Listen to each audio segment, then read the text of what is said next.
네, 국내 코로나19 확진자가 어제 299명 늘었습니다. 수도권에서만 200명 넘게 확진 판정을 받았고 대구에서 30명의 확진자가 발생했습니다.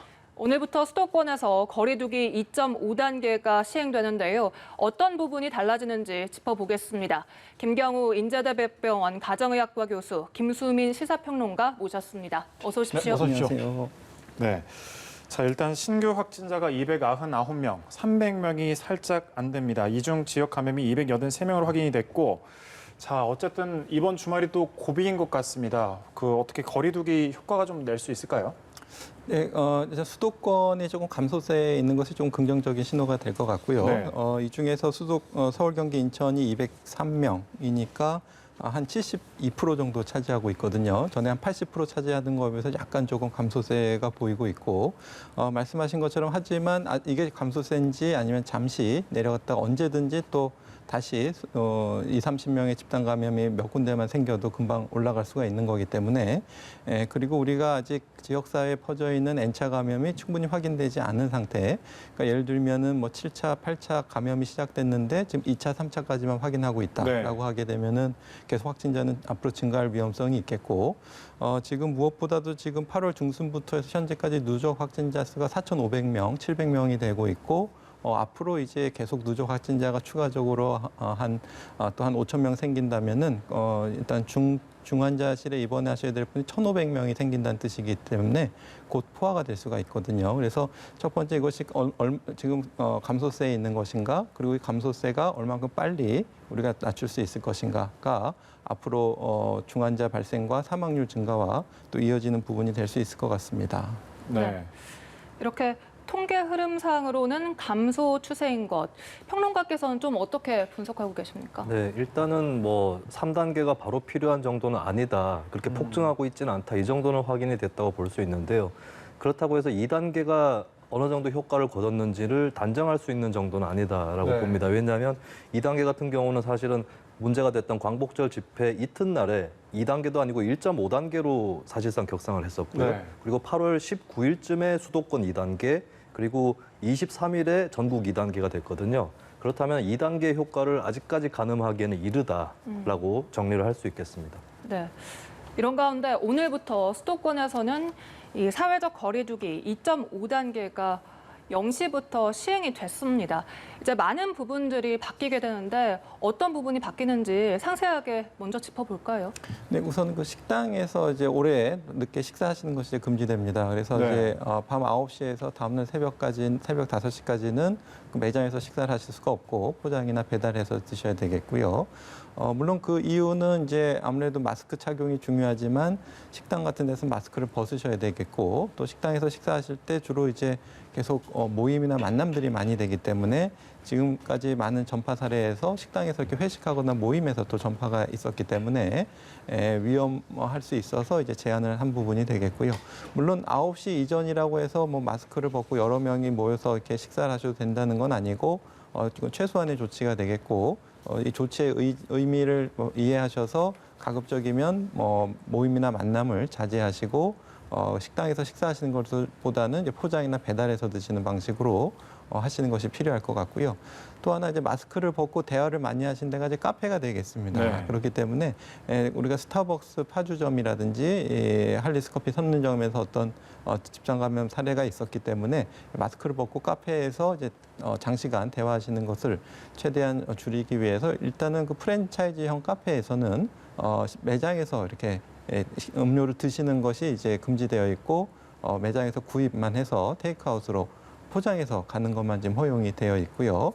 그밖에 다중이용 시설 중에서 이제 위험 시설로 분류되는 곳은 이제 운영이 금지됩니다. 그래서 실내 체육 시설이라든가 당구장이라든지 이런 데서는 이제 운영이 금지가 되겠고요. 물론 이제 실내 골프장도 포함해서 그렇게 되겠고. 일단은 이 조치들을 잘 그리고 학원 같은 경우에도 이제 비대면 수업만 가능하게 되고, 이렇게 스타디 카페라든지, 그래서 독서실이라든지 이렇게 많이 모여서 밀집돼서 공부하는 공간도 이용이 금지가 되게 되겠는데요. 그래서 이런 방역 조치의 의미를 이해하시고 잘 따라주셔야 되는데 이 규정하지 않는 부분은 괜찮겠지 하고 또 방역 수칙을 소홀히 하시거나 계속 만남을 모여서 하시고 음식을 같이 드시고 이렇게 비말이 전파되는 접촉이 많아지는 것은 우리가 좀 최대한 자제하시고 개인 방역 수칙도 더불어 잘 지켜주시는 노력들이 좀 필요하실 것 같습니다. 네, 말씀처럼 언급한 곳이 아니라고 해도 좀 효과적으로 조심하는 모습을 보여야 될 텐데 실제로 뭐 어제 그러니까 0시가 딱 지나자마자 24시 영업점도 바로 그 영업을 중단했고 이러다 보니까 자영업자들이 오늘부터 이제 8일 동안 매장 영업이 계속해서 이렇게 중단이 되는 거잖아요. 네. 자영업자들이 상당한 이제 피해가 있을 것으로 호소를 하고 있는데 좀 약간의 딜레마가 아닐까 싶어요. 그렇습니다. 예. 해당 매장만 해도 47만 개에 달하는 것이고 또 한국이 자영업자들이 취업자 중에서 차지하는 비율이 굉장히 높은 나라입니다. 한 25% 정도 되는 네. 미국의 한 4배, 일본의 2.5배 되는 굉장히 큰 규모이기 때문에 경제적으로 좀 어느 정도의 타격은 예상이 되는데 근데 문제는 더 큰 유행이 올 경우는 더 기약 없이 더 오랫동안 폐쇄를 해야 될 수도 있기 때문에 어느 정도는 감내해야 되는 그런 딜레마에 직면한 것이 아닌가 그렇게 보여지고요. 그리고 여기에 걸맞는 경제적 대책이 또 요구가 되는 그런 상황이라고 볼 수 있겠습니다. 네. 현재 긴급재난지원금 얘기가 나오는데 사실은 소비 자체가 위축이 되면 지원금을 풀더라도 그것이 시장 쪽으로 돈이 돈다고 보장을 할 수는 없는 거거든요. 그렇다면 이제 피해를 볼 수 있는 특히 소득이 일정 수준 이하에 해당하는 그런 소상공인들에게 직접적인 좀 손실 지원이라든지 뭐 임대료를 지원한다든지 이런 정책들이 좀 더 빨리 요구되고 있는 것이 아닌가 그렇게 보여지고 좀 정부나 정치권에서도 소상공인에 대한 직접적인 지원책에 대해서 강구를 해야 될 시점인 것 같습니다. 네, 평론가님 또 짚어볼 부분이 지금 그 대중교통 이용을 하면서 마스크를 마스크 착용을 의무화한 지 3달이 넘었는데 마스크를 쓰지 않고 기사나 뭐 승객을 때리는 등 난동을 부리는 사례가 좀 계속해서 발생하고 네. 있거든요. 여기에 대해서 좀 짚어주시죠. 그렇습니다. 우리가 코로나19 초창기보다 더 이런 현상이 심해지는 듯한 네. 그런 느낌도 듭니다. 왜냐하면 여러 가지로 오랫동안 이것이 지속이 됐는데 아직까지도 마스크를 쓰고 다녀야 하냐 이런 불만들이 또 가중이 되고 있는 것 같은데 분명한 것은 이제 폭행에 대해서는 정당화될 여지가 없을 뿐더러 네. 특히나 이제 운전 중인 그 기사를 폭행하는 것은 굉장히 특정범죄 가중처벌법상의 운전자 폭행에 해당하는 굉장히 큰 범죄입니다. 뭐 징역 5년까지도 그렇게 선고를 가능한 그런 범죄인데다가 업무 방해까지 다 덧붙여질 수가 있는 거거든요. 그리고 실제로 지금 경찰의 방침도 이 경찰이 어떤 형량을 결정하는 것은 아니지만 구속 수사를 하도록 하겠다. 그래서 실제로 지난 6월에도 기사를 폭행한 승객에 대해서 구속영장이 청구된 사례가 있습니다. 그렇기 때문에 당국에서도 이 부분에 대해서는 가장 최대한의 강경적인 조치를 할 것이다라고 그렇게 보여집니다. 네. 지금부터는 지역별로 이 확진자 현황 좀 더 자세히 살펴보겠습니다. 대구에서 이제 어제 하루 30명의 신규 확진자 대규모로 발생을 했습니다. 이 가운데 29명이 사랑의 교회 교인 관련 확진입니다. 사실 지난 3월 이후 이렇게 대규모 확진이 나온 것이 처음이라서 재유행의 서막이 아니냐 이런 우려도 나오고 있거든요. 어떻게 보십니까? 네, 아마 이제 발생 시점이 이제 8월 15일을 기점으로 하게 되면 벌써 2주가 지난 시점이거든요. 그래서 이분들을 중심으로 해서 얼만큼 N차 감염이 진행됐을 것인가. 특히 이제 교인 내에서 먼저 집단 감염이 생기고 아마도 이 교인들이 또 이제 각 가족분들에게 또 전염이 되고 또 그 가족분들이 또 생활하시는 각 지역사회의 어떤 공동체라든지 직장이라든지 이런 데서 또 추가적인 감염을 일으키고 또 가족을 감염을 일으키고 이렇게 연쇄 감염이 아마도 그동안 2주 동안 충분히 일어났을 시간이 됐거든요. 그렇기 때문에 지금 일단은 그 교인을 중심으로 해서 확진자를 찾아내고 그분들의 접촉자 에 대한 검사가 이루어질 것 같은데요. 이제 아무래도 N차 감염이 좀 상당히 진행됐을 것 같고 보통 우리가 한 명이 7, 8차 감염을 거치게 되면 100명 가까이 감염시킬 수가 있기 때문에 얼마나 많은 사람이 감염됐을지가 조금 우려되는 부분이 되겠고 다만 이 연쇄 감염에서 연결고리에서 모든 분들이 얼만큼 방역 수칙을 잘 지켜주시고 사람 간의 접촉을 줄이셨느냐에 따라서 이 전파 규모는 상당히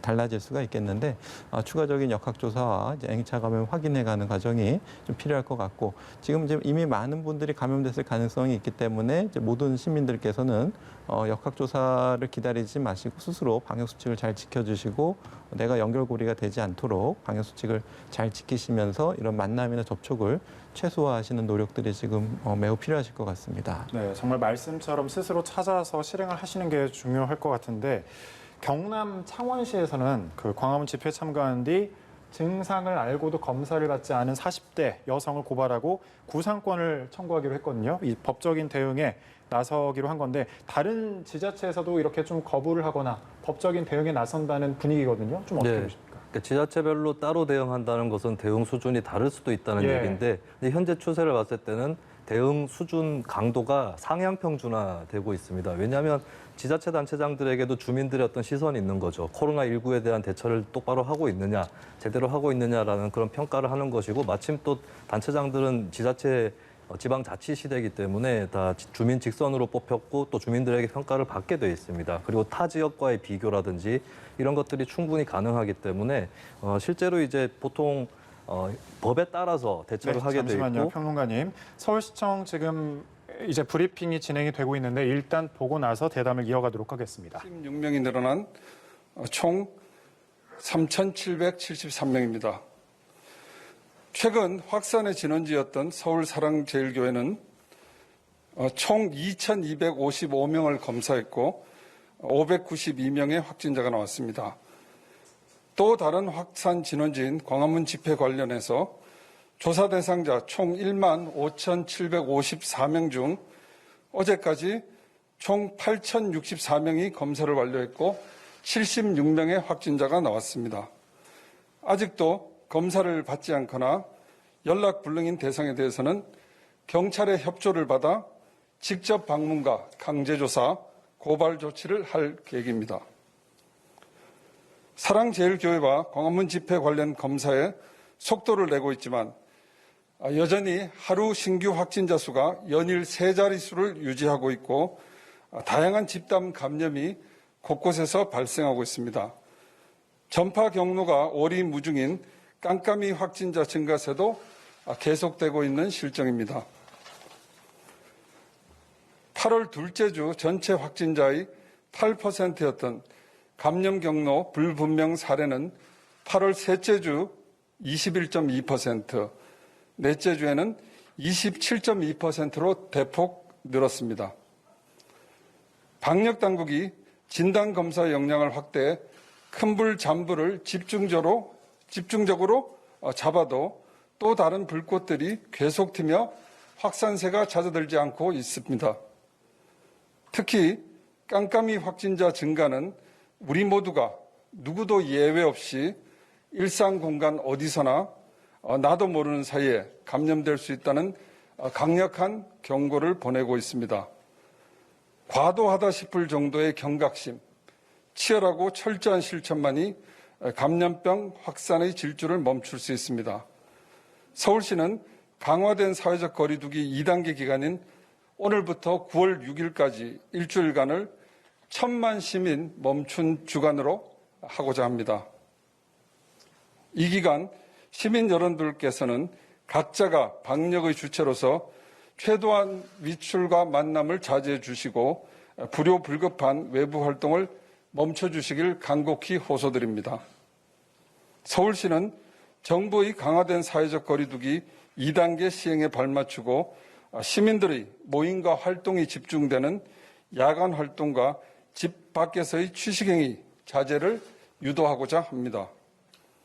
특히 최근 일주간 20대에서 40대 비율이 전체 확진자의 38.5%에 이르는 만큼 젊은 층의 밀접, 밀집, 밀폐, 산밀 환경을 최소화하는 데 역점을 둬 거리두기의 실효성을 높이겠습니다.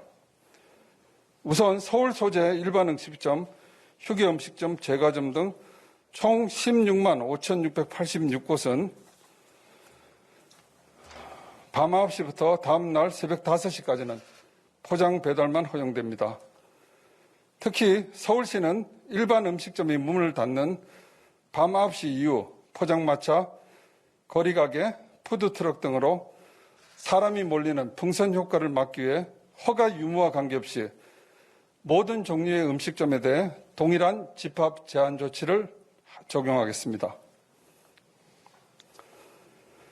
또 최근 집단 감염이 발생했던 프랜차이즈형 커피 전문점의 경우 총 2,190곳 모두 영업시간과 관계없이 포장 배달만 허용됨을 다시 한번 알려드립니다.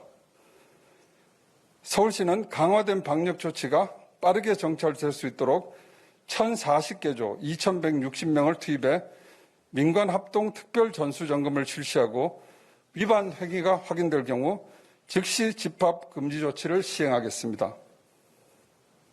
활동 특성상 비말 발생이 불가피하고 체류 시간이 긴 헬스장, 당구장, 골프 연습장 등 민간 실내 체육 시설에서의 집합도 금지됩니다.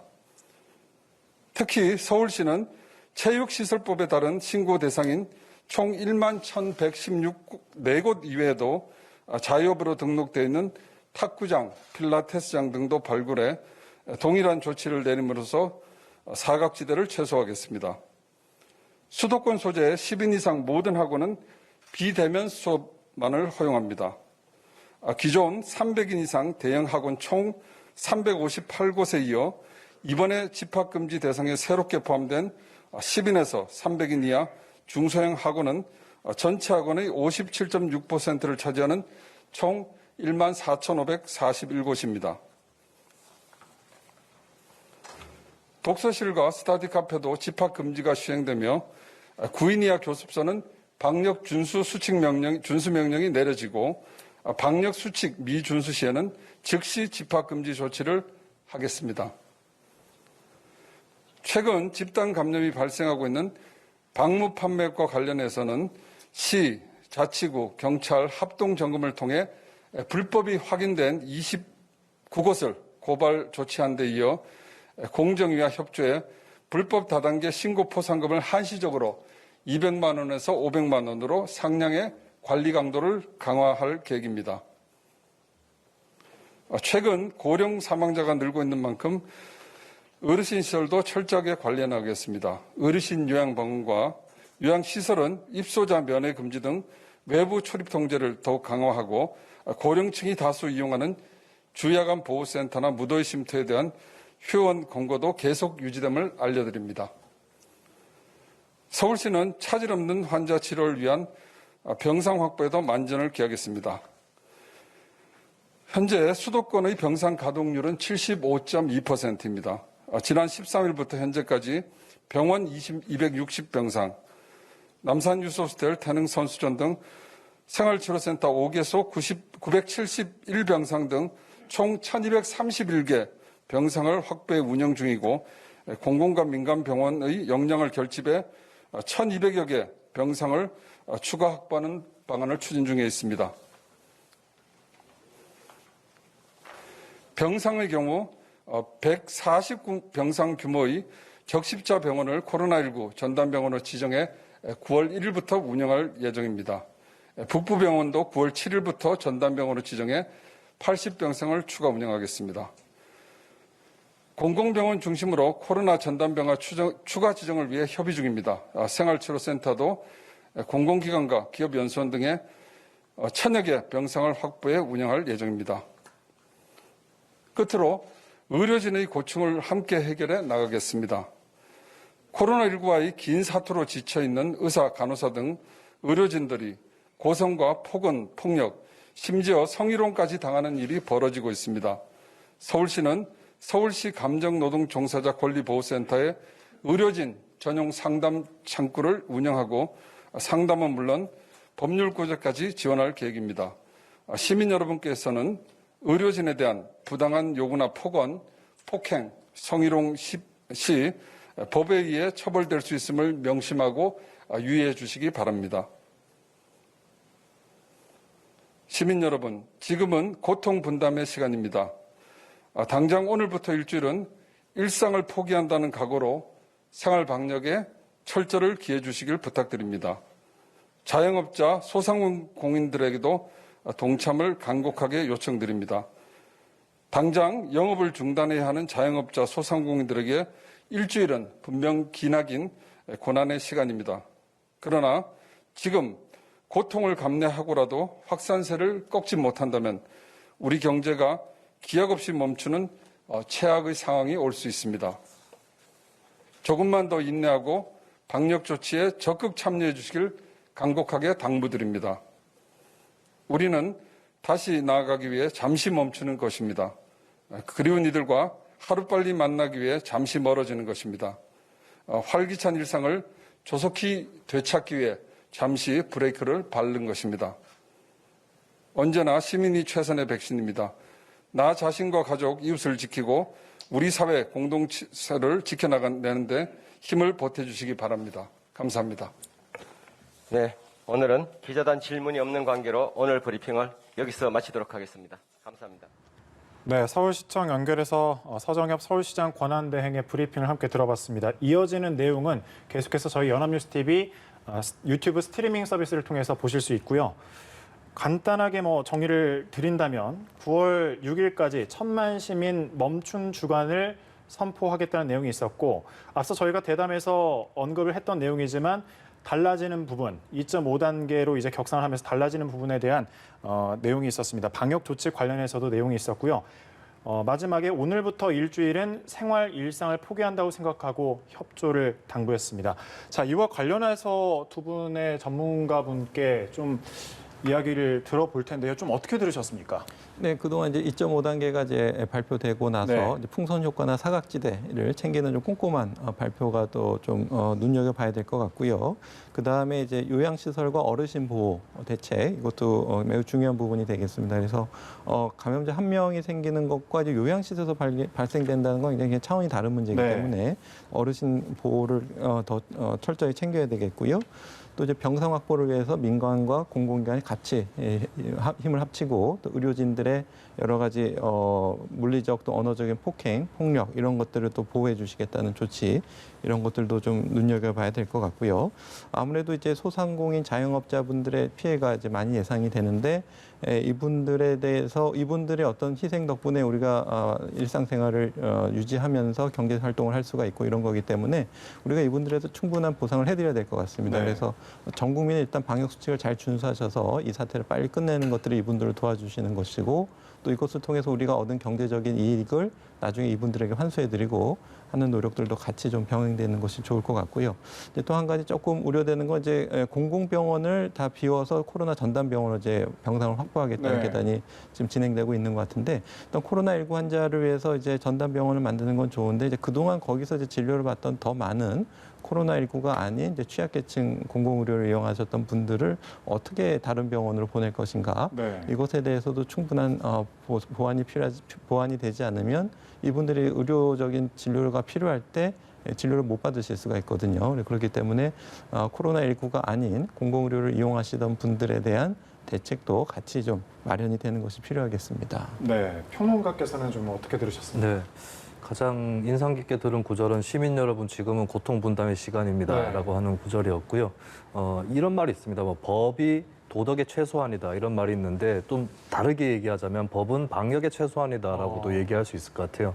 그런 만큼 이제 법 사이사이에 빈틈들이 있고 사실 어제만 해도 이제 9시 이후에 주점 영업이 금지가 됐는데도 뭐 공원이라든지 편의점에서 음주를 하는 그런 모습들이 또 포착이 되기도 했었거든요. 그런데 이것이 이제 법적으로 일일이 다 국가라든지 지자체의 공권력이 미쳐서 뭐 막은 건 아니겠지만 법으로 2.5단계라고 하는 그 취지에 비춰봤을 때는 해서는 안 되는 그런 행동이었던 것이고 결국에는 중요한 것은 일일이 뭐 국가에서 규제를 하고 또 참견을 하고 이런 것 이상으로 시민들의 자발적인 거리두기 실천이 필요하다는 메시지를 서울시에서 낸 것으로 그렇게 보여집니다. 그런 만큼 이제 시민들의 지금까지 사실 K방역이라고 해서 한국이 성공적으로 상대적으로 다른 나라에 비해서 방역에 성공을 해왔던 이유 중에 하나가 국가와 시민 간의 괴리가 그렇게 크지 않았다. 거의 합심해서 뭐 민관의 어떤 구분 없이 같이 이루어왔다라고 하는 거거든요. 그것을 다시 한번 일으켜달라고 하는 그런 서울시의 메시지로 보여집니다. 네, 네. 브리핑을 함께 보신 평론가님 그리고 교수님의 의견을 각각 들어봤습니다. 네. 자, 서울 저희가 이제 준비한 소식을 계속 이어가면 서울 도심 집회가 지난 15일에 있었고 잠복기가 2주가 지금 지난 상황입니다. 진단 검사를 받지 않은 사람들 중에서 만약에 확진자가 있다라고 하면 확진 여부를 좀 뒤늦게라도 알 수 있는 건가요? 네, 그래서 사람마다 예. 개인차가 좀 있겠지만 특히 이제 감염이 되고 나서 그것이 우리가 검사에서 양성이 나오거나 증상이 나타날 때까지 어느 정도 잠복기가 필요한데요. 잠복기가 사람마다 좀 차이가 있고 최근 유행하는 바이러스 같은 경우에는 증식 속도나 전파 속도가 빨라서 굉장히 빠른 시간에 증상이나 감염력이 생기긴 합니다만은 그래도 이제 충분히 좀 약간 늦게 또 증상 발현이나 바이러스 배출량이 증가하시는 분들이 있겠고 네. 또 그 지속 시간도 사람의 어떤 면역도에 따라서도 차이가 있을 수가 있기 때문에 지금 2주가 지난 시점이긴 하지만 이제 검사를 하면 충분히 아직까지 양성이 나올 수가 있겠고요. 다만 그 중에서는 뭐 일부 음성으로 전환되신 분도 있을 수가 있겠고 또 코로나 검사는 양성이지만 감염력은 없어진 분도 계실 텐데 지금에서 이제 양성자를 확인한다는 것은 이분의 접촉자들을 찾아내서 이 접촉자분들 중에서 양성자는 없는지 또 기저질환이나 고령자는 없는지 찾아서 빨리 추가적인 치료나 격리 같은 것들에 대한 방역 활동이 좀 필요한 부분이 되기 때문에 네. 지금이라도 검사를 좀 잘 받으시는 것이 필요하겠습니다. 네. 특히 최근 들어서 이제 교회 관련 집단 감염이 워낙 많이 나오다 보니까 비판이 아닌 비난 여론이 들끓고 있습니다. 여기에 혐오 논란까지 더해지면서 이렇게 혐오나 비난을 할 때가 아니라 좀 생산적인 토론이 필요할 때다 이런 의견도 있거든요.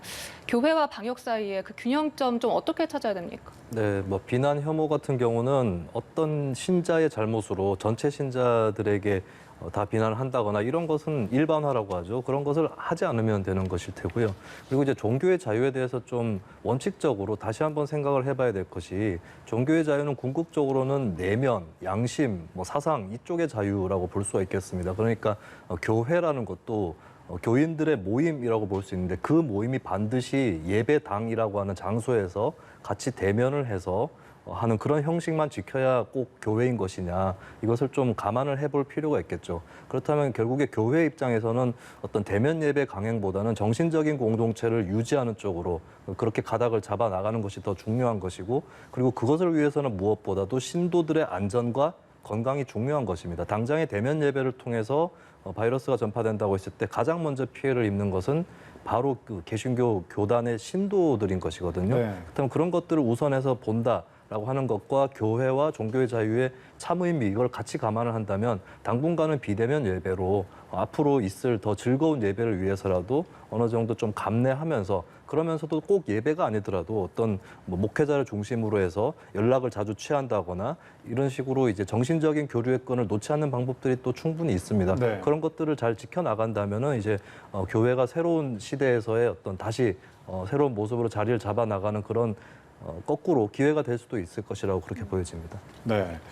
또 보면 제주도에서는 이제 확진자가 추가로 발생을 했는데 불법 야간 파티를 연 그 게스트 하우스 그리고 온천에 갔다 왔고 그 사실을 좀 숨긴 목사 부부에 의한 2차 감염이 확인이 됐는데 지난 그 열흘 사이에 그 확진자가 16명이 발생했습니다. 이런 상황 또 이런 수치라고 하면 앞으로 그 N차 감염 상당히 좀 어떻게 진행이 됐다고 봐야 될까요? 어떻게 보십니까?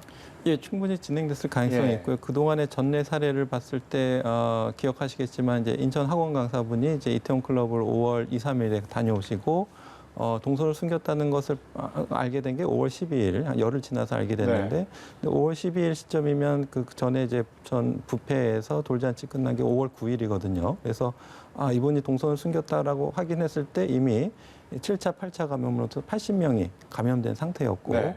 5월 12일부터 추적해서 확인한 것이 이제 뒤늦게 80명 감염 확인한 거기 때문에 지금도 이제 감춰진 경로가 있었다는 것을 뒤늦게 안 순간 이미 80명이 감염돼 있을 가능성이 있거든요. 그렇기 때문에 동선을 빨리 말씀하셔서 추가적인 전파를 끊어내지 않으면 네. 지금 이미 2주가량 지난 상태에서는 이미 상당히 N차 감염이 이미 지금 벌어져 있고 우리가 확인을 못했을 뿐이지 지금 이미 감염됐을 분들이 곳곳에 있다. 그렇기 때문에 주변에 계신 분들은 방역 수칙을 잘 준수하시고 최소한 이분들과의 접촉을 줄여서 연결고리를 끊어 나가시는 것들이 지금 필요하신데 누가 감염됐는지 모르기 때문에 최소한 타인과의 만남이나 접촉, 식사 자리 이런 것들은 지금 중단하시고 최대한 집에만 머무시는 것이 좀 필요하겠습니다. 네. 무엇보다 코로나19로 인한 심리적 부문도 예외가 아닙니다. 많은 분들이 이렇게 2단계가 시행된 지 2주가 지났고 2.5단계가 오늘부터 시행이 됩니다. 상당히 기간이 길어지면서 심리적 우울감이나 스트레스를 호소하고 있는데 좀 현명한 대처법이 있습니까? 네, 뭐 코로나 블루라고 해서 코로나 시대의 새로운 우울증까지 나오고 있다는 진단이 있는데요. 몇 가지 방법은 있을 수 있습니다. 저는 야외 활동을 뭐 아예 안 할 필요는 없다라고 보여지거든요. 그러니까 한적한 장소를 찾아서 뭐 산책을 한다거나 이럴 수는 충분히 있는 것이고 또 마스크를 계속 쓰면서 할 수 있는 활동이라면 또 할 수 있는 것 아니겠는가. 이 정도로 이제 좀 야외에서 맑은 공기나 햇볕을 쬐는 그런 활동들이 적절하게 필요할 것 같고요. 집안에서도 이제 그냥 뭐 가만히 있기보다는 스트레칭이나 요가를 한다거나 또 최근에 인터넷 때문에 여러 동영상들이 올라와 있어서 따라할 만한 그런 프로그램들이 또 있거든요. 네. 그런 것들을 좀 해보면서 집안에서 운동이나 게임을 하는 그런 것들도 좀 강구를 해볼 필요가 있겠습니다. 그리고 중요한 거는 코로나 소식 하나하나에 너무 주의를 기울인다거나 또 SNS에서 돌아다니는 그런 정보에 민감하게 반응하기보다는 방역 당국에서 공식적으로 발표하는 것 정도만 접촉을 하는 게 좋다고 생각을 합니다. 왜냐하면 너무 일일이 신경을 쓰다 보면 그것이 또 다른 스트레스가 될 수 있고 그런 스트레스가 또 이런 상황을 이겨낼 수 있는 원동력이 되지 않을 수 있기 때문에 코로나19에 대한 정보를 접하는 데 있어서도 너무 자주 아무거나 접하는 그런 것들을 좀 지양하는 것도 방법일 거라고 보여집니다. 네, 알겠습니다. 두 분과 함께 코로나19에 관련한 내용을 짚어봤습니다. 다들 이제 방역 수칙을 잘 지켜서 빨리 이런 위기를 좀 극복해 나갔으면 좋겠다는 생각이 듭니다. 김경우 인제대 백병원 가정의학과 교수, 김수민 시사평론가와 함께했습니다. 고맙습니다. 고맙습니다. 네, 감사합니다.